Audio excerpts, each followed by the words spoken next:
नमस्कार मित्रांनो, जय शिवराय आणि पिकअप 1934च्या नवीन ब्लॉग मध्ये सगळ्यांचं मनापासून स्वागत। आपण आहे मंगलोर मध्ये, म्हणजे तुम्ही पाहिलं असेल लाच्या ब्लॉग मध्ये 2 दिवस आपल्याला काही बुकिंग नाही भेटलं, पण आज आहे सॅटरडे 4 तारीख आणि आपल्याला आजच बुकिंग कन्फर्म झालंय। ते परत आहे चेन्नईचं, टायटल वरती तुमच्या लक्षात आलं असेल। आणि हे पण बुकिंग आपल्याला दीपक भाऊंकडूनच भेटलं। तर थांबलो होतो आपण दोन्ही ट्रान्सपोर्टच्या ऑफिसला, पण माल काय निघाला नाही। तर अंबापूरचं लोकेशन आहे, इथून परत तेवढा 650 किलोमीटरचा प्रवास होणार आहे। आता याचा एक्सेल कसा आपटतोय बघा, 2 ट्रक रिटर्न येत आहेत, धड धड धड धड डबल एक्सेल। तर इथून फक्त 1.5 किलोमीटरच्या अंतरावरती मित्रांनो लोकेशन आहे। आणि ट्रान्सपोर्टचं ऑफिस पाहिलं असेल, पार्किंग तुम्ही पाहिलं असेल, भरपूर मोठं पार्किंग आहे, पेड पार्किंग आहे। ट्रान्सपोर्टर आहेत पण बुकिंग थोडं रेअर चालू आहे तिकडं। तर काय मटेरियल असणार आहे, कसं मटेरियल असणार आहे, हे सगळं तुम्हाला ब्लॉग मध्ये पुढे बघायला भेटेल। त्यामुळे ब्लॉग आणि सिरीज शेवटपर्यंत नक्की बघा। आणि मित्रांनो, चॅनलवरती नवीन असाल तर सबस्क्राईब करा। आणि एक महत्वाची गोष्ट मित्रांनो, त्या दिवशी जेव्हा आपण तामिळनाडूच्या चेकपोस्ट वरती होतो आणि बोललो ना फोटो काढलाय, तर त्या फोटोला मला 1,500 रुपयाचा फाईन टाकलाय। त्याच्यामध्ये विदाउट लायसन, विदाउट डॉक्युमेंट्स आणि विदाउट मटेरियलचे पेपर, असे 3 क्लॉज टाकून 500 ते 1,500 रुपयाचा फाईन टाकलाय। तर तुम्हाला असं कोण चुकून फाईन आला असेल तर ते तिकीट रेस करून तुम्ही तिकडून काही रिप्लाय येतोय हे चेक करू शकता। तर हे परिवहनचं ऍप्लिकेशन आहे, म्हणजे ही लिंक आहे परिवहनची, ई चलन परिवहनची। तर इथं ऑप्शन आहेत सगळे, चेक ऑनलाईन सर्व्हिसेस, ई चलन, त्यानंतर ई चलन इनेबल, आणि इथं कंप्लेंट आहे। तर मग कंप्लेंट रजिस्टर करा, त्यानंतर तुमचं चलन ट्रेस करा। तर इथं नंबर टाकून तुमच्या गाडीचा चेक करू शकता किती चलन आहेत ते। परिवहनच्या साईडवरती मेल केलाय, त्याचा आपल्याला टोकन आलंय। बॅटरीमध्ये पाणी भरायचं काम चालू आहे मित्रांनो, कारण आपल्या बॅटरीचं पाणी संपत आलंय। गेले 2-3 महिने झाले आपण काय बॅटरीमध्ये पाणी चेक केलं नव्हतं, म्हणजे टॉपअप केलं नव्हतं। तर इकडे 50 रुपयाला डिस्टिल वॉटरचं पाण्याची बॉटल भेटते, आणि ते अर्ध निम्म वाया जातं म्हणून एक छोटीशी बॉटल कापून घेतली। तर त्याच्याने भरलं तर ते बरोबर आतमध्ये जाईल।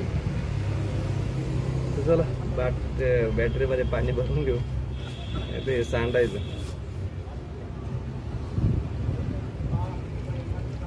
आता बिलकुल सांडत नाही बघा।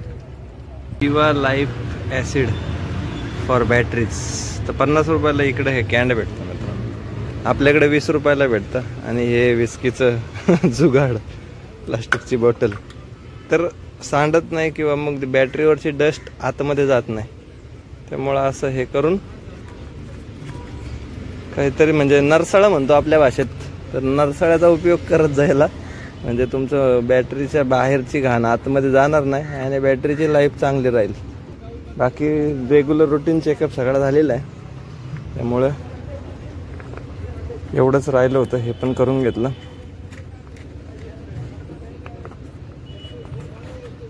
तर ऑल सेट मित्रांनो, आता सगळं रेडी झालंय आपलं, फक्त आता जेवण उरकायचं आणि डायरेक्ट कंपनीच्या गेटवरती जायचं, कारण 2चा टायमिंग दिलाय ना, आता वाजलेत 1। तर या मित्रांनो जेवायला आजच्या मेनू मध्ये आहे सोयाबीनची भाजी, रोटी,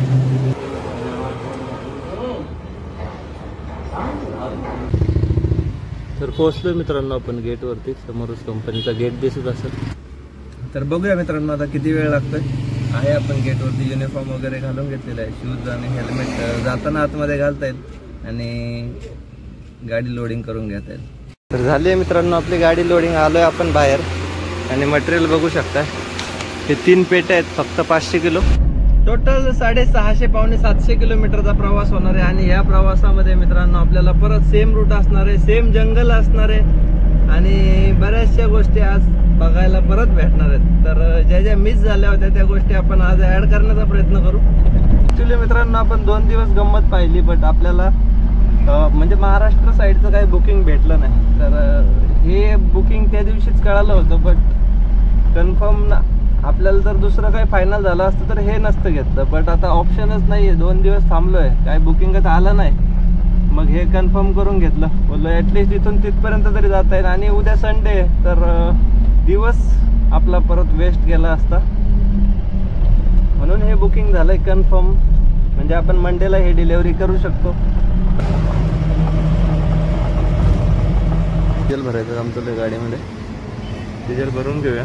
आणि इथं डिझेलचा रेट आहे मित्रांनो 88 रुपये 46 पैसे. 2500 रुपयाचं डिझेल भरून घेतलं मित्रांनो. आणि इथं शेजारी चहा पण घेतला. तर पुढच्या चौकातून मित्रांनो आपल्याला आता राईट घ्यायचा आहे 1 किलोमीटर वरतून. यार हा रोड सरळ बँगलोरलाच जातो, बट ह्या रस्त्याला एवढं काम चालू आहे ना, अख्खे डायव्हर्जन आणि अख्खा रस्ता खराब आहे. त्यामुळं इथं पुढून गेल्यानंतर मेडिकरीसाठी राईट लागतो सिंगल रोड, ज्या रोडने आपण आलो होतो. तर त्याच रोडने आता परत आपण राईट घेऊन जाऊ, कारण तिकडून गेलं तर आपल्याला टोल खर्च बिलकुल नाही लागणार आणि मस्तपैकी आपला प्रवास पण कव्हर होईल. तर आता निघूया इथून आणि पुढे चौकातून राईट घेऊन मेन हायवेला लागूया. तिथून पुढे पूर्ण फॉरेस्ट सुरू होतं आपल्याला.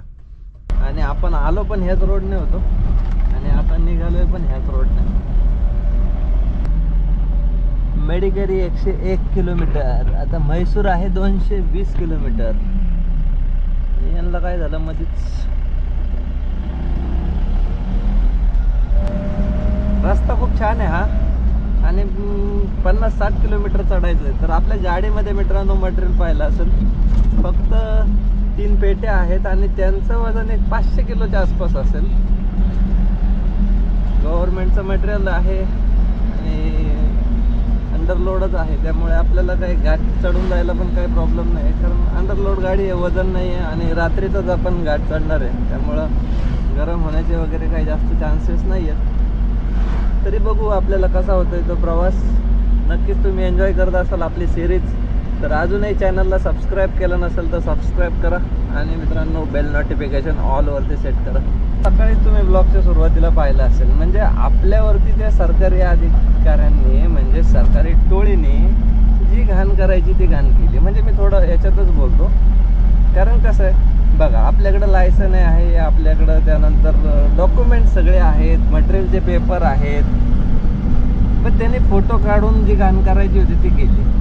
म्हणजे आता माझं कारण त्याचं काय भांडण आहे का किंवा काय आहे का, एंट्री पण घेतात आणि अशा पावत्या पण टाकतात.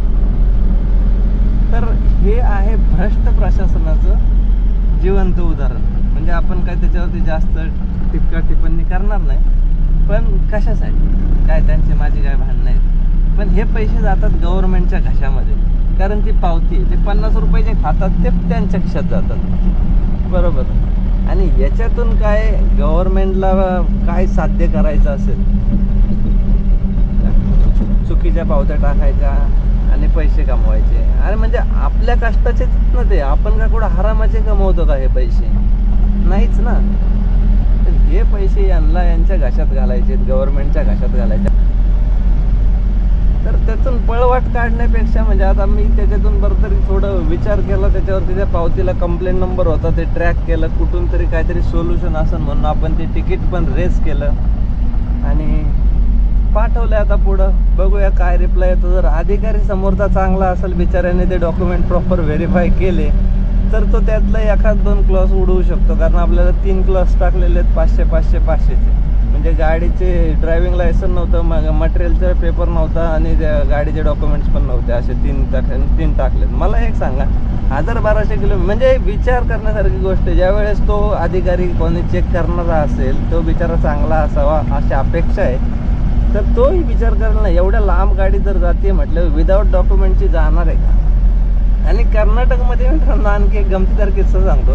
कर्नाटकमध्ये PUC विचारतात. तर आपण ज्यावेळेस टीपी काढतो ना, हे टीपी काढणं, जे तुमचे डॉक्युमेंट्स कंप्लीट नसतील ना तर ते टीपी निघत नाही. त्यांना मला 2-3 वेळा अडवलं आणि मी 2-3 वेळा त्यांना सांगितलंय की बाबांनो टीपी मागत जा तुम्ही PUCने इन्शुरन्स नका मागत जाऊ बाहेरच्या गाडीवाल्याकडून, कारण टीपी विदाउट डॉक्युमेंट्सचा कंप्लीट होतच नाही.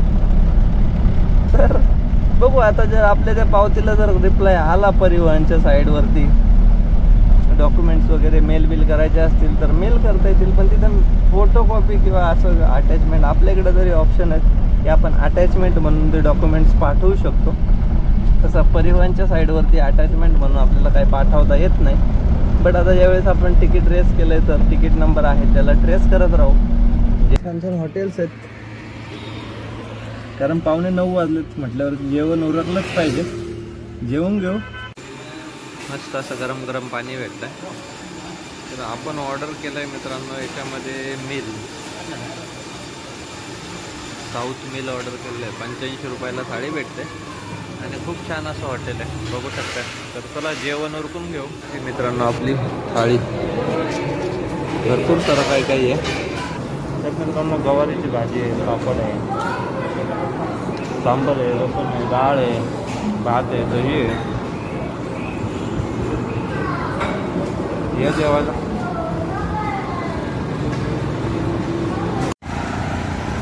तर उरकलंय मित्रांनो जेवण 110 रुपये. आणि कशी वाटते आपली मागची लाईट, डबल लाईट म्हणजे थोडं हायलाईट होतं. पासिंग लाईट लावूनच गेलो होतो आपण.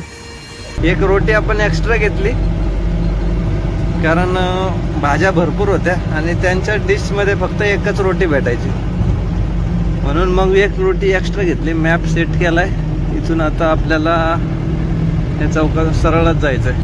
अजवारा हे बघा, इथं बोर्ड लिहिलाय अजवारा आणि हा बाबा मध्येच थांबलाय. अरे जा, नाही तर मला तरी जाऊ दे बाबड्या.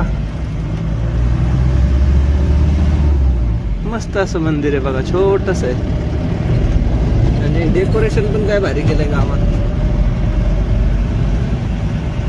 करवली काय हे, करवली इकडं कुठं आली करवली आपली.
ट्रॅफिक नसलं ना, फुल गाणी लावायची, मस्त असं एन्जॉय करत हा घाट कंप्लीट करायचा. आणि आपण पोहोचले आता वरती. तर हीच भिंत त्या दिवशी आपण पाहिली होती खाली जाताना, आणि आता परत आलोय इथे. अरे अरे अरे अरे हो, कार्यकर्ते हवेत आहेत.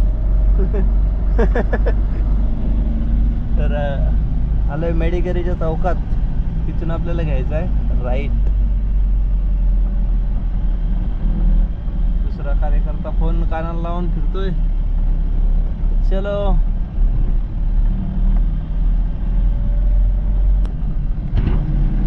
मैसूर, बँगलोर, कुशलनगर, हुनसूर हे सगळे ह्या रोडला आहे पुढे आता.